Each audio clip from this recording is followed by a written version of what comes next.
Honorable tutandikira wenyini Luwero yawumye negwo omanye empologoma ya Kyagulanyi weeyise omanye empologoma ya Kyagulanyi gwe buli njako oyogera ne nkugamba nti kasitola balutamaguzi ku frontline expect the best of the best. You commanded very well. Yeah, expect the best of the best. Waliwo omuntu w'amaanyi nnyo sijja mugamba yakubye essimu ekiro n'anvuma ekiro ku ssaawa 8 twabagamba nga bakuvumira ki nga banvuma gundi gyaffe gye tulimu tetusobola kuwangula naye omuntu w'amaanyi mu ggwanga yakubidde sijja kumwogerako naye kubanga so far I've received 3 big calls 3 big calls nga zikwata kulaale yeeyo nga zigamba ki nga bakukuluma muffe tutandise okuzaayo eggwanga lyaffe mabega. My politics is about mobilization. The more you mobilize kwa bano twabagamba nti ffe Luweero twabasibula whether you like it or not. So bano banansiko anti atenzo mpita munaki nange ndi munansiko sebo zeni nalabye ne Jason Jeno Sejusa gwe nalimanyo oba yafana okufa nga tweetinga mbuno bakwata abaana babadde bakutte ebiyuni ebiringe tujja kujja kwekyo njagala kiri kakati fe Luweero mwagisanikidde nesitama bwe yagize ne tubagamba nti kakati mwali mugamba mbuye meka yamwe gwe kyagiyita meka yamwe mwali mugamba nga mutuvuma nti abo simanyi bayaye bakola ki. We did our mobilization for some good time kubanze na kugamba nti as much as of the opposition we mobilize people kubalaga ekiriwe ekigenda mu maaso. Abantu bafuddewo bano bonna abantu be bannaluweero nga balinga mu munyeera bwe buti bonna waliwo bafanda abasoso tusanga ne batukuba mutia gasi kulale yabadde esooka mwatuyisiza binaye njagala kwebaza there are some disciplined professional police and army officers kubanga abamu baze ne bagamba what you do is not right era ndowooza walabye gye kyaggweredde tiyagasi twaddanise ne tiyagasi naye kye twagwedde twabagambe nti mumufaaki mu politics aliwo lwa kumobilizinga eno babadde baziyita laale kakuzi omanyi bayita laale kakuzi laale kakuzi eyo kinyeenya matabi ye yabadde Luweero so Luweero mwabadde laale kakuzi twasoose kulangirira nti olunaku lwa laale eyo is a public holiday in Luweero and surrounding areas ndowooza era wakirabya amaduuka gonna gaggaddewo bonna nga banyeenya matabi nga baze kulaale kakuzi nga baze kulaale kakuzi kinyeenya matabi kinyeenya matabi kinyeenya maji laale kinyeenya maji yabadde Luweero nalabye abantu kati nawe kugamba Commander 001 Luweero omulabawo wali lutamaguzi omanya nti biganda kuba byanjawulomu era twagaye bali abasirikale nti mwe mulimu gwammwe kuuma mirembe abantu nga batevunya butevunya nekkubo and the kind of discipline njagala kwebaza abaana ba NUP especially foot soldiers discipline jemulaga ne bwe basimuyo ngegudde bagikulangira ne bagikuwa bali bwe batevunya kati muddemu mwogere mu obukundi obubadde bulyako Museveni sente sibairo Luweero for Buganda for Museveni twabagamba eri ludda waje mwogerako kujjako eya AI muyinza okuba ne Buganda eya AI ya Museveni kati baga Buganda for Museveni Luweero kyekimu ku bitundu bya Buganda for Museveni oba Luweero tekyali mu Buganda anti eri mu Buganda naye yabadde Buganda eyo yabadde Buganda eyo yenyiri gye bayita konko oba otwabadde mu mambuka ng'abakadde bajja abafubuka bajja abakyala bajja abasuubuzi bajja twabagamba nti ebiro bye tulimu buli omu atunde ku mudaala gwe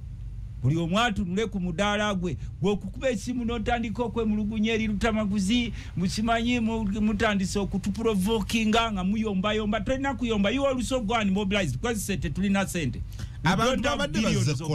abantu babadde bazze okulira ku njiri ey'okwenunula Luweero kyekifo ekireeta buli gavumenti obadde tokimanyi every government of Uganda comes from Luweero wali webuuziza nti lwaki olubiri lwa Buganda olukulu nalwo luli mu Luweero wali webuuziza luli Bulemeezi olubiri lwa Buganda olukulu luli mu Luweero Amini yali uluddawa yali Semuto yasomera Semuto yava mu Luweero wali besize genda obuzeeko ku Obote genda obuze ku Museveni kakati ne bano bonna abalala fe twabagambirawo nti tutandise tusimbudde Luweero yasimbudde teri kudda mabega kakati namwe njagala mukubeko kulale mu ababadde bagamba njagala mukubeko kulale yo kinyeenya maji abeena alemu njagala mukubeko kulale yamwe kulale kinyeenya maji nga je walabye ye Luweero ojikubeko nawe amaduka gaggalewo gonna gonna gaggalewo nga buli kuba erijja lyonna likugamba tugenda wa mulokozi emiti gyonna gijjula abantu babadde bagenda wa mulokozi the new message the new hope okuzaamu abantu essuubi nti ne wakubadde tufuuse momboze mu nsi yaffe we can regain ownership of our country Uganda ekyabaleese kuwulira ebigambo ebibazaamu essuubi era ne tubagamba nti Uganda belongs to all of us twagala mufune emirimu nga temusosoddwa mu mawanga gamwe twagala okulaba nti obugagga bw'eggwanga bugabanyizibwa kyenkanye twagala okulaba nga buli munansi azibwamu okuweebwa ekitiibwa ne kati rule of law was suspended kati owulira orders there is no rule of law currently kakati ne tubalagako n'ekifaananyi nti ne wakubadde abantu baali babagamba nti Kyagulanyi muyaaye naye mumulabyeko namwe mumulabako obuyaaye buli omu ng'avaayo agamba tumulabyeko n'amaaso gaffe tetukyalinamu kubuusabuusa ne ba Thomas abaali babuusabuusa nga bamanyi nti simanyi bano babbi bakola ki there was a lot of discipline a lot of listening, a lot of messages ezateekeddwawo lwakuba nti kugundi kulale ne yasembyeyo time was so limited intino messages singa nezino zonna laale zazzenga message etambula kati ne tubagamba n'obagamba bali nti tetwetaaga kuddayo kuwulirako weenaalemu yekiina mu Luweero mekka waabwe twabagobyeyo era mu budde obwo nga bw'ogamba oweenaalemu awanika omukono nga tasobola kuwanika mukono Luweero meka ya NRM yagenda because Museveni we yajja bateekawo amalala kasita weerabira abantu abakufuula kyoli ne mutandika okukoma mu bitundu ebyo ne mwefuula b'amalala ne mutwala ettaka ly'abantu abantu bonna baliyo babonaabona buli omu gwe batatwa buli omu ali asuulirira ku butaaki olw'akabanja ne mwavuwaza abasacrificing obugagga bwabwe ne babawaako ne mukomawo kati mukola effujjo mbusebo baagala kubba kalulu wano mu Buganda ye pulogulaamu yaabwe nalabye abantu nga bali omu ku omu gwe mpaaye yakubyeko kulaala eyo nakugambye naye anamiridde ekyamazima natunudde ng'abantu kuteevuunya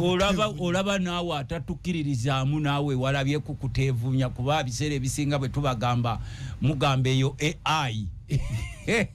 eyo AI neffe twabagambye please come and see, come and listen. It took us some good time.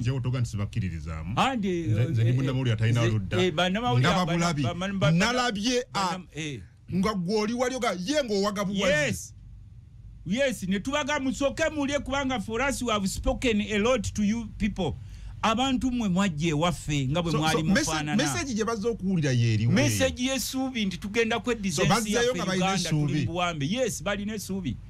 Ne ntandika okuba Mwami Kyagulanyi batandise okwogera bonna ne bakola. Ne batandika okuwulira message of hope. Twabagambye era His Excellency Kyagulanyi twamugamba nti bano abantu bonna boolaba bali n'ennyonta ekisooka ewaabwe wonna abasinga batutteyo. Ekyokubiri bano abasajja balowooza bwe baafuna emmundu baafuuka bakatonda. Balagira ono bamutemule, ono bamuteeke mu kkomera, ono bamukoleko effujjo. Can imagine abaana baffe bangi be baakwatira embalala n'abalala innocently bonna bakyali makomera nga ne mmwe mwagamba nti one of the rules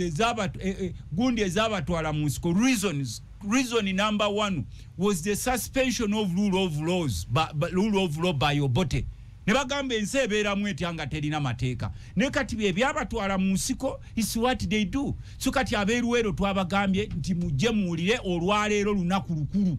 So mu Luweero Bobi yabaddeyo yabadde public holiday eruweero nakaseke nakasongola abantu tebaakoze n'amaduuka wagalabye nga bagaggadde amaduuka bagaggadde n'owakatale ng'alina okwerekereza okujja okuwulira message kubanga abo abantu sebo bwe walabye ne bana abasajja kubana abasajja bakozesa billions of money okuleeta wekyongeddemu amaanyi abantu abaafunanga emirimu leero tebakyafuna. So twabadde ne message yaffe era njagala kwebaza naddala His Excellency Kyagulanyi Ssentamu kubanga tubadde nga tumugamba preach message of hope era ffe temutusuubira nti tugenda kukola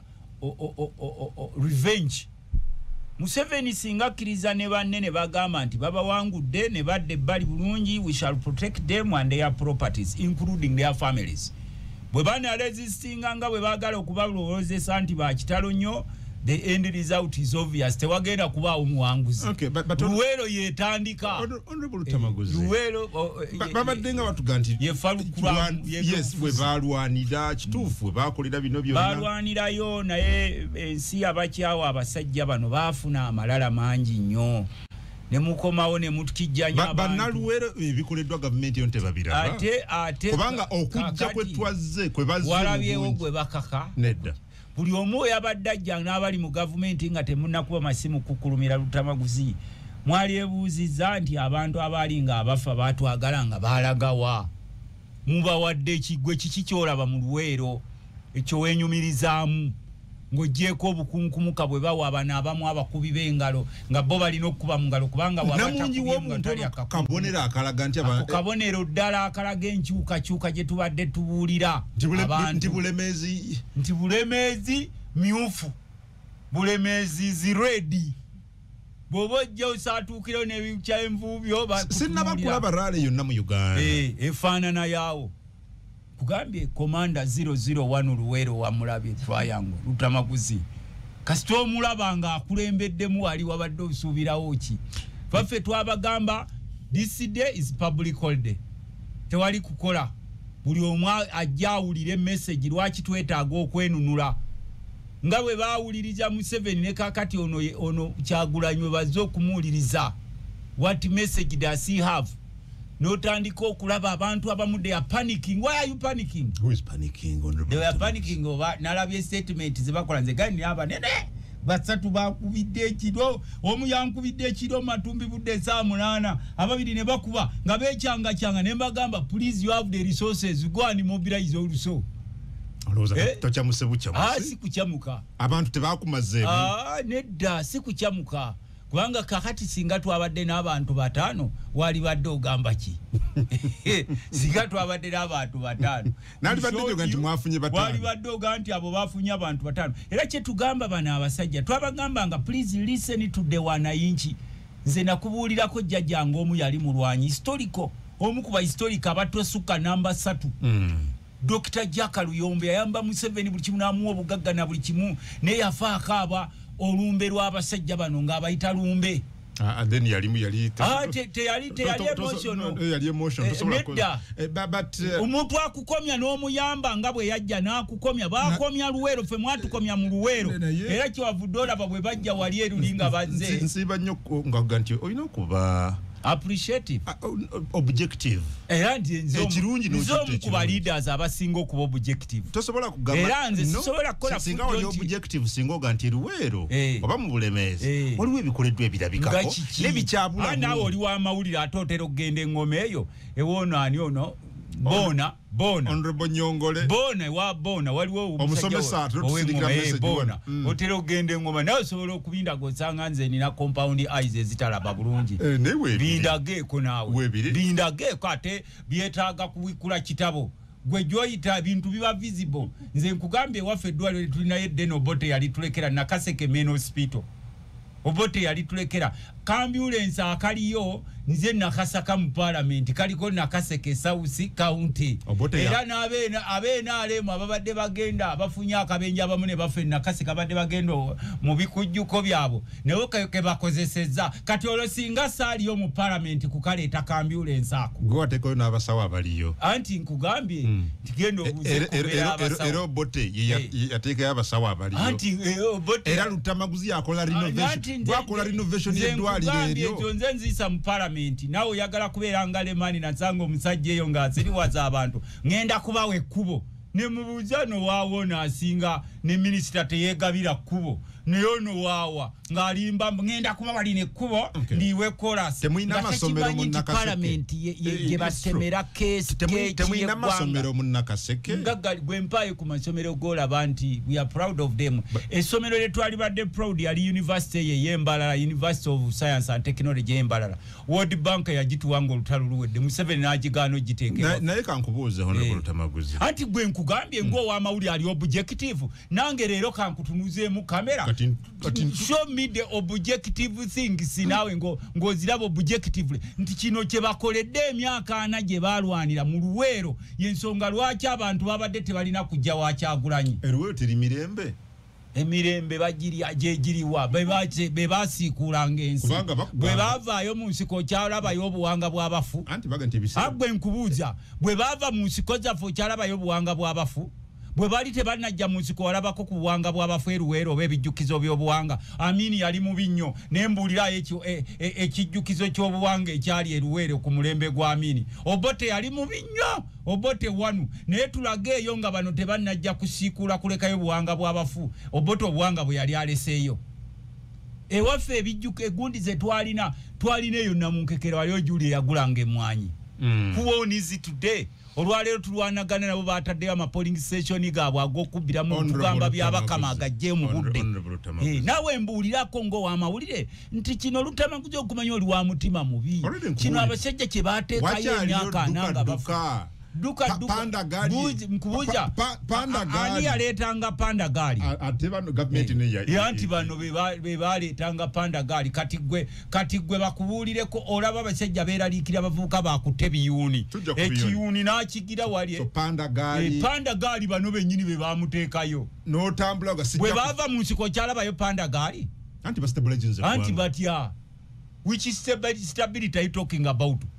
Golo kuba toli mukomera tolinayo bantu bali mukomera tolinayo bantu batibwa nekwezo nali era njagala kusaasira ko nnyo mukwano gwange Kapiteeni Mike Mukula namulya naye akuba omulanga sebo njagala kusaasira naye gwe olina omukisa wote yagenze wamufulumize ebweru nga akuba omulanga nti omwana we bamuwadde obutwa naye njagala kukikonda eminga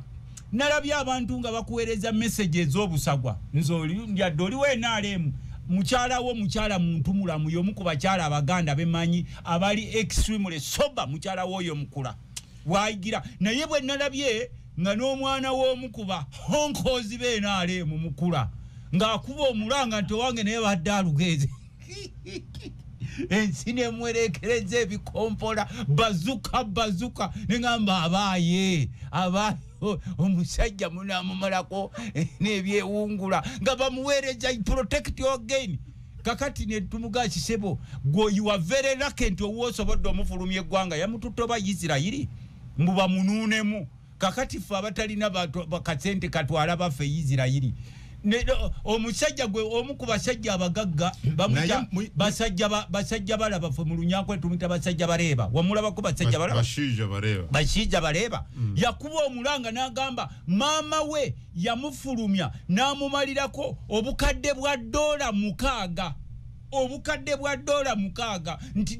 nakuba omulanga nti terabanga sisimu ya byabulamu yafanga yawalwenga ate bano tumanyi be bahonko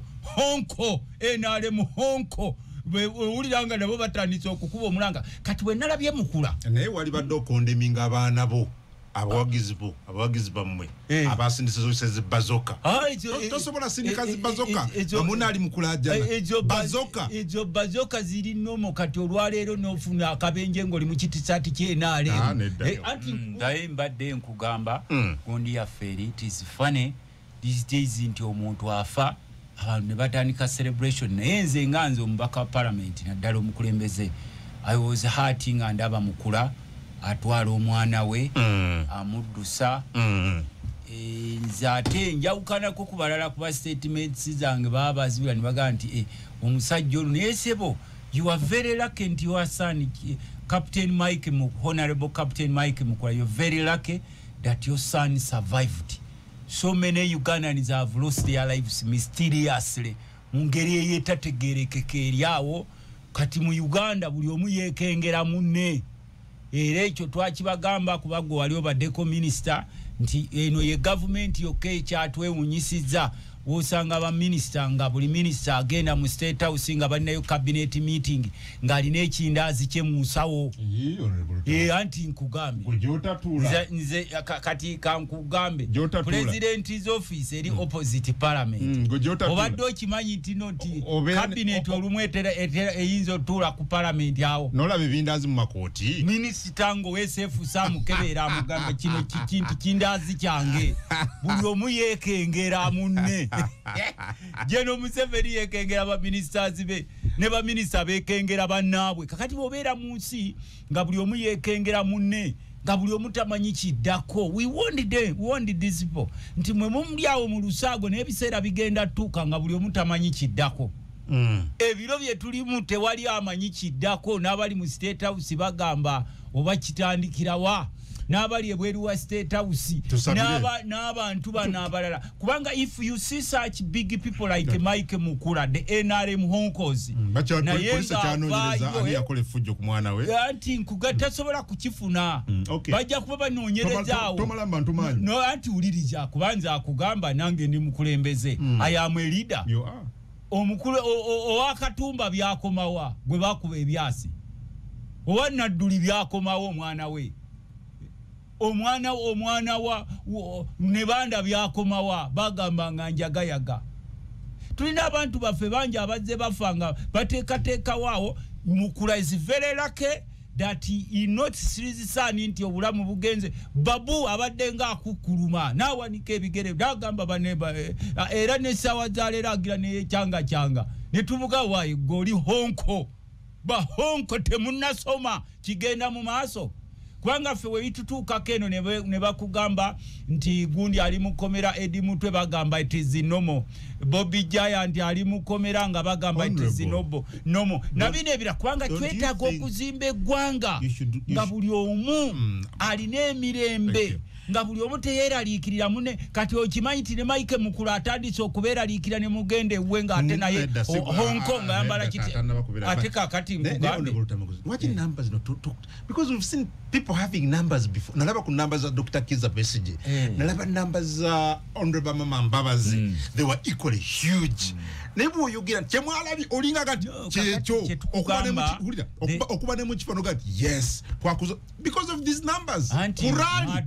kurali mwatugamba ntino nti muli nalaba numbers ekisolo mwatugamba tetulina abawagizi ate honorable simwe mwatugamba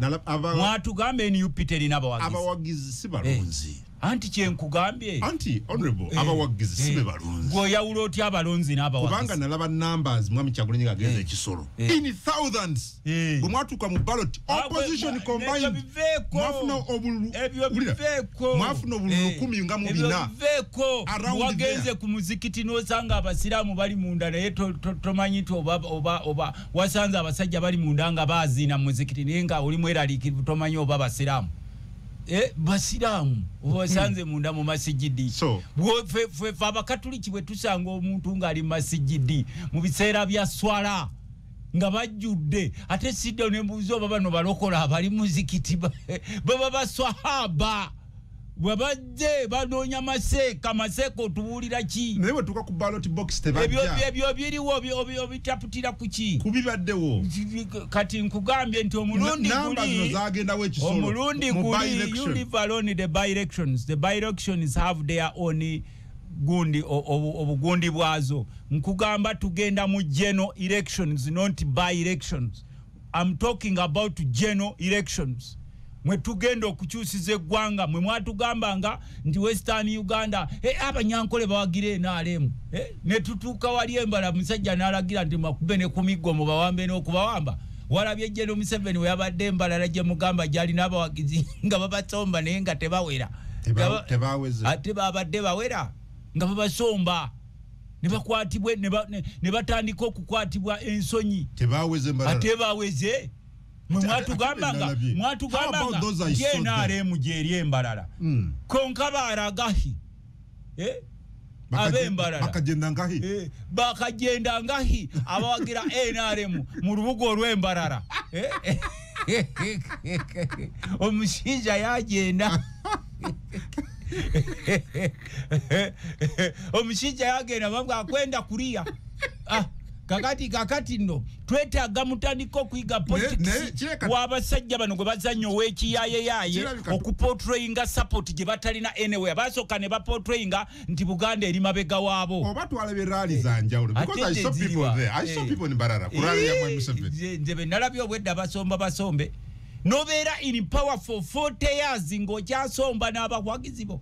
nobeera ni power for 40 years notandika okulwanira ne space y'ebipande posters you are in power for 40 years nolwana n'ebipande bya opposition babiyuze ogenda okubeera mbu bateekewo ebibo bakulabe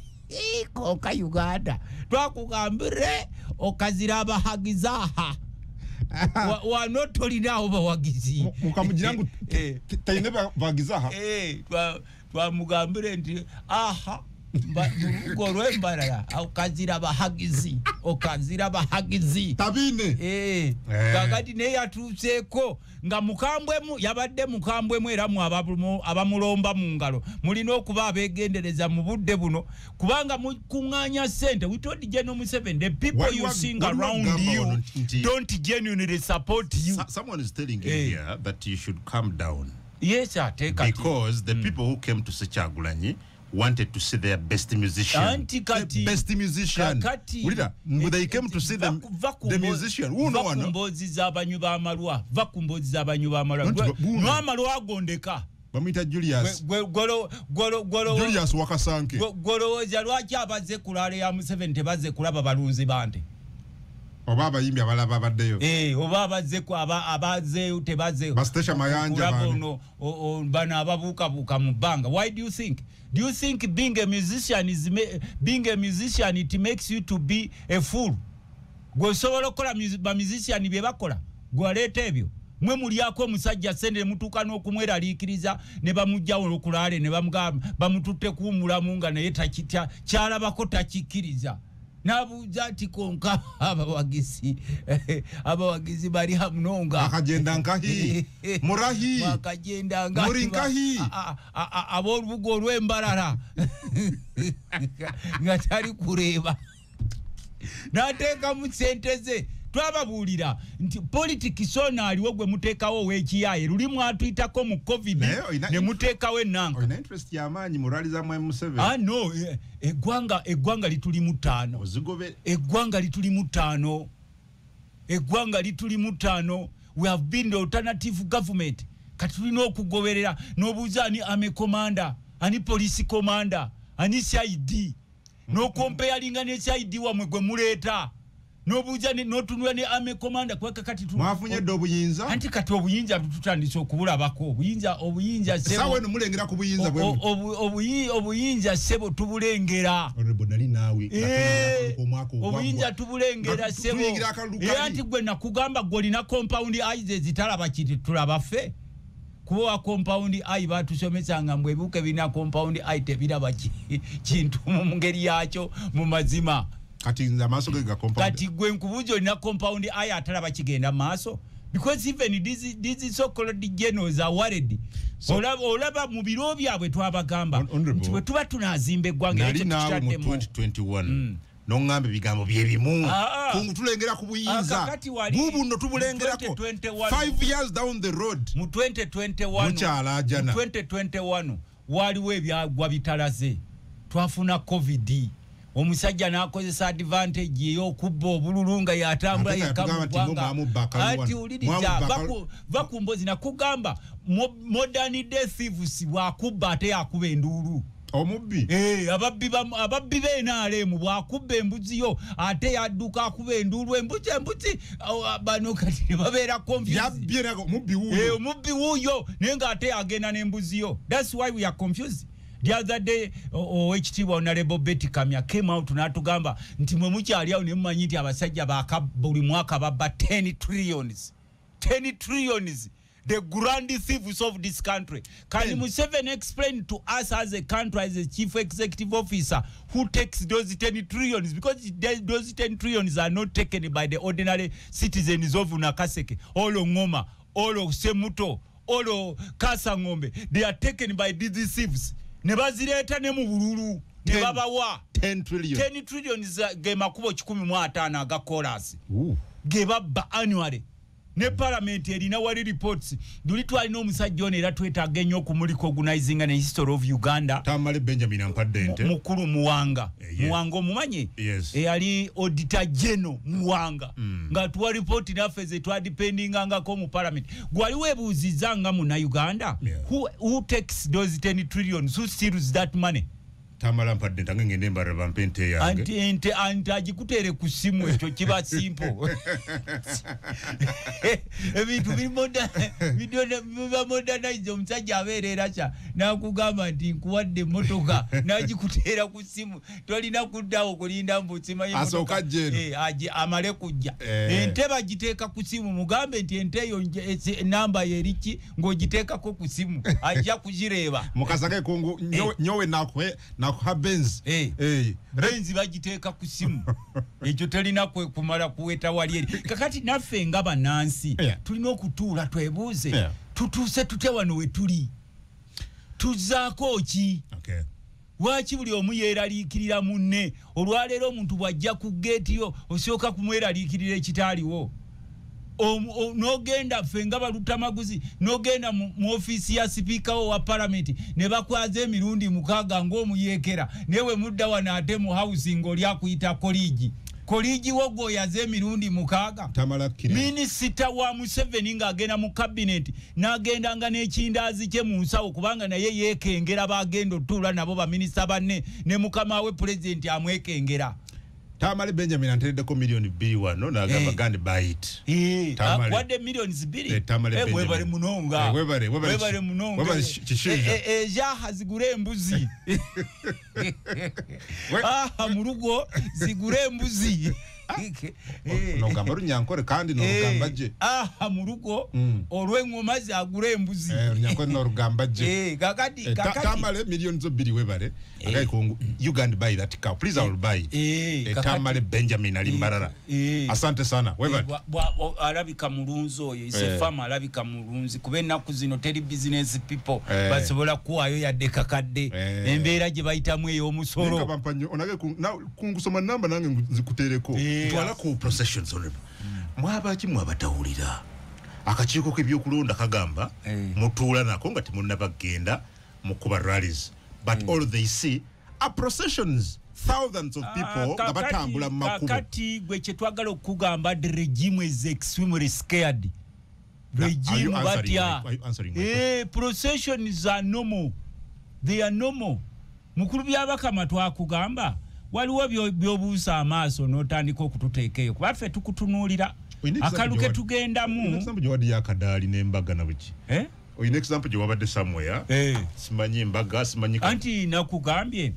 kiringa bw'ogamba omugole ogenda tolina kukumba mu kereziya wogaana otya omugole okukumba mu kereziya ng'agize okukumba is part of the system ne zero processions as long as they don't harm people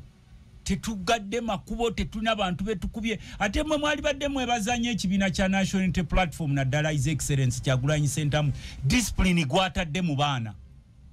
mu myaka gy'ekinana mwakubanga abantu emiggo ne mukola effujjo lyammwe mwe ne mulowooza nti n'obuyinza balina bufuna na muntu kuba munne kwekyawa mu mawanga ffe Museveni bwe yali ewaffe yali apurichinga message of hate to some people. No, not that. Naye kakati tubebaza bwe kibatuusa nti nkugambe no, honorable. What I'm telling you, you see nkubuuza kirala noddamu kirala lwaki bwe mukkiriziganya nti procession tezikolebwa muzikola batugambye nalabye tuze tulaba abantu processions are normal emotoka zijja nga tezinawo ziyita gwe ababadde embalala tebakoze procession General Museveni ng'akubyeyo laale nejjo yakubyeko akalulu ak'ekiro ne mugamba nti ozakaleeba akalulu mulonga campaign yakubye ejjo ez'ekiro nembala babadde mu procession tetubye bantu bino bali mulowooza nti mujja twala t-shirt zeni UP muzikoleremu effujjo biri General Tafire be yagamba be bakoleranga mu uniform za UPC ne tukyayo abasajja ba UPC ku bwereere zenga very well we are sorry for the UPC supporters for having been misinformed nti obote be batukulanga kefujja abasajja bwe bakusenga ti embuto nga zibali eno mu bulago ne batandika okwogera anti tubetondera nti bajjajja baffe babakyayira bwereere kumbe bwana agasajja ge gakolanga efujjo gasobola okukyayisa wali kubigambiri byayogera nti bebayambala ne bajja ne bakuba efujjo ne bakola efujjo kakati olwale tukugamba byabakama fe tukugamba updated voters register goyogera ku polls manya ku processions tukugamba twetaga updated voters register now not tomorrow now kubanga etteeka lyakugamba olina otuwa updated voters register nga kati we mwakoze ennaku zabavuka bagiyita era obulyako obuyaye mbw abalonzi bonna be bawandiisa temuli n'omu yafa batuletedde abalonzi mukulu byabakama bebataddewo mbw abagenda okulonda mbu guno gwe muwendo gw'abakyala guno gwe muwendo gw'abasajja musimanya abalonzi bali obukadde abiri bukambwe buti temuliimu yafa temuliimu nanka bonna buli gundi bwe mutulabako amatu amawanvu mutuyita ngamiya bw'olaba amatu ga lutamaguzi nga mawanvu nnyo ompita ngamiya oba ompita kamyu ka mu nsiko angalabe oya mukulu byabakama atuyita ngamiya mbu simanyi tumugamba twetaaga updated voters register tagituwa bwe beebuzaabuza babatekawo statements endalalala bwe beebuzaabuza of course ffe tukimanyi nti naawe oli ku muliro naye twakubuuliddeko ku kalulu kano ke tugendamu mwemwe mwalowooza nti protest mulowooza nti tugenda kubasamba mu bifuba protest is not about kicking you protest is forcing you to do the right things at the right time please this country will burn anti kati ulira nze nkugambe gobadde omanyi protest tegeza kuba muntu ffe protest yaffe egamba leeta ekituufu we want a peaceful country which you have worked for yes, and that's what we want anti uliriza what you want is different from what you have no you can't say that you want but what do you have you can't say the country will burn nobody wants because you see listen obote bamugamba mu kinaana nti munnange bagenda kuleka miliyoni nga zifudde tewafiirwa muntu ffe tweberwero twafiirwa teguliko tebakuwulira nze ndowooza kyalibadde ekikulu mu kaseera kano kukubiriza abanansi kubeera ba mirembe kukubiriza kola ebireeta emirembe kukubiriza emirembe bagikolerera bukolerezi tebajyogerako bwogezi buli omu abeere calm because when this country burns honorable ngabo yogera that the country will burn yes you never know now you may burn you can burn in that prevention fire. is better than cure so that's what we are saying n'abenganda zo n'abaana nange neralikira kola ekituufu nze okimanyi nti waliwo abantu it should stop at that gamba bugamba nange tukole ebituufu for the good of our anti akyenkugambye tokiwulidde nkugambye mukulu byabakama oli mulamuzi okwewala okugenda mu mbeereyo nange ensi bw'ebaaninga nze ndi mulimi wa mwanyi nze nazitundawo emwanyi zange ensi bw'ebaaninga amapajera ago ge mufunye ku ssente enzibe munaagavugirawa amayumba ago ge musulamu agalinga amawoteeri amaduka so kakati naffe nze omanyi nze I am happy that you are preaching peace please do preach peace yes we preach peace unnecessarily tujja kubakaka emirembe tubakakamikake mukole ekituufu abantu beekyaye tulina ssebo mukama wange kungu ng'oli Uganda ne bwejja omuliro talina yadde bulangiti talina yadde binika naye antuwulira you don't give chance to chaos. That's what we are saying. Chaos ejjanga bw'olaba ssenyiga gwali owaddeko chance ku ssenyiga. So auntie, you see bye babanenye honorable. Bw'ogamba nti mwagala mirembe emirembe gye twagala byabakama ne abasi byakagaba babadde boogera ku kyabadde for example Busoga nga bagati waliwo provocation which provocation aba security bakasuka amayinja but those are partisan leaders no ndi mmwe abebyokwenda mukasukira security amayinja kati gwe katuwe ekyokulabirako me especially me I am one of the people. Uliti jachebe mirembe tunajikolerera. Why do you throw stones? According to Abakama. Obusiramu babukolerera toyogera bwogezi nti ndi musiramu twagala busiramu babukolerera. Yensonga lwaki olaba wabeerawo mgundi 5. okusinzira ku byabaka obusiraamu obumanyi swala 5 swala 5 wakitotula wali n'ogamba nti ndi musiraamu n'otazigenda mu swala 5 tulinaga nti balina abasirikale bali injured because mwaba kuba amayinja balina emmotoka sore bwe babanga gwomanyi otya nti oba abakuba bali gunizize NRM gwenze kubanga naffe mulina otuwa ekitiibwa mukulu byabakagaba okubeera IGP tekitegeeza nti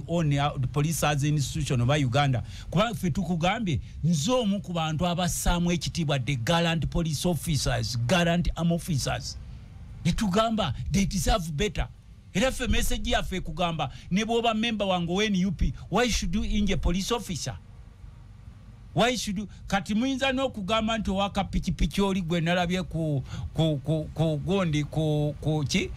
kamera eyazze n'akayisa mu wa poliisi oyinza omuteekako nti NRM mwanya wa NUP wamulabye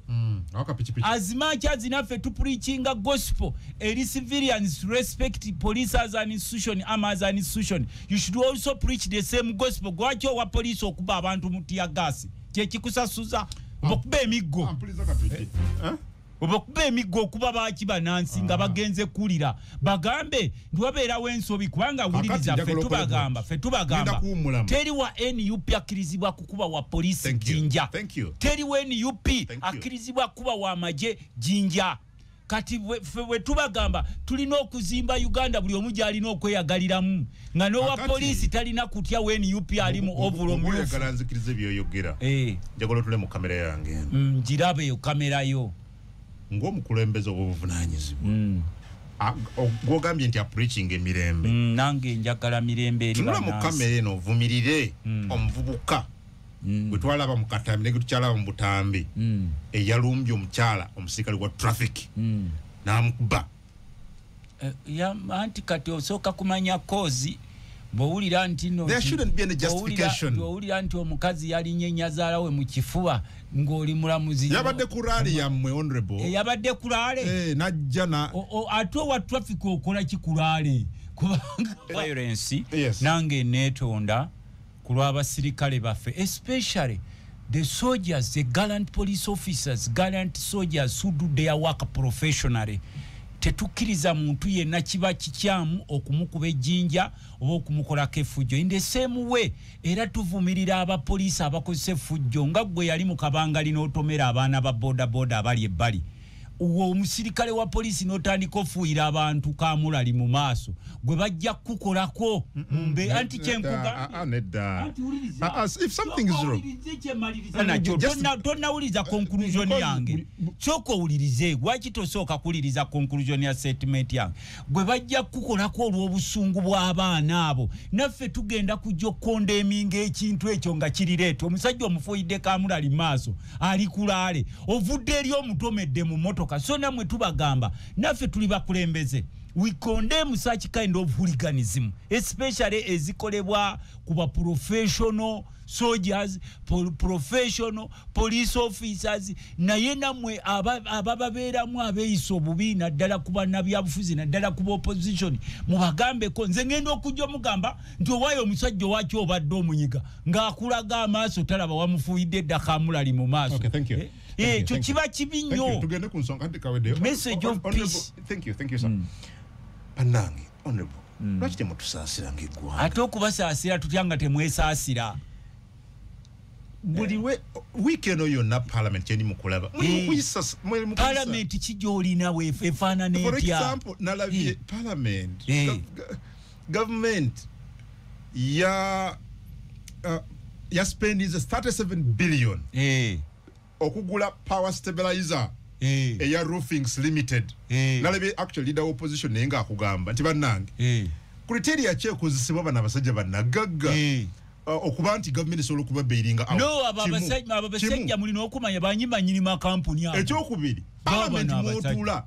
you approved an additional leero 6 billion okuziwa ministry ya tourism okufundinga commemoration ya Martyrs Day across kiteke mu Uganda gyawe kasa no problem ne approving extra 23 billion okuziwa Uganda Revenue Authority okusasula bonus waba staff olokuba ndi bakunganyiza sente nemutakomao nemutakomao nemuyisa additional 1.2 billion ezigenda okukozesebwa mu kugula station wagon ne 2 security vehicles ezasaba minister Robina Musafiri na Banja nemutakomao honorable Rutamaguzi olunaku olwajjo ne bwa president Robert Kyagulanyi ngaze mu buyinza ngabwe mulaba ensolo bwagikutte ku bwoya naffe twetaaga okusanga abantu abatali basse mu gayavu